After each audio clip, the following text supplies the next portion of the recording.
31 જાન્યુઆરી 2026ના આજના 5 મુખ્ય સમાચાર જાણો. 1. મહારાષ્ટ્રમાં રાજકીય ગરકાવો. મહારાષ્ટ્રમાં રાજકીય ગરમાવો. અજિત પવારના અવસાન બાદ સુનેત્રા પવારના નવા નાયબ મુખ્યમંત્રી બને તેવી પ્રબળ શક્યતા. 2. અમદાવાદ મ્યુનિસિપલ બજેટ વર્ષ 2026-27 માટે 1205 કરોડનું બજેટ મંજૂર, જેમાં AI, શિક્ષણ અને રમતગમત પર વિશેષ ભાર મૂકવામાં આવ્યો. 3. હવામાનની આગાહી.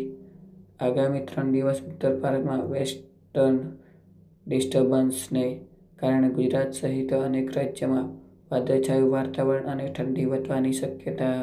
4. પ્લાસ્ટિક પર પ્રતિબંધ. ગુજરાત હાઈકોર્ટ પર નળ સરોવર અને થોળ જેવી તમામ રામસર સાઇટ પર પ્લાસ્ટિકના ઉપયોગ પર પ્રતિબંધ મૂકવાનો નિર્દેશ આપ્યો.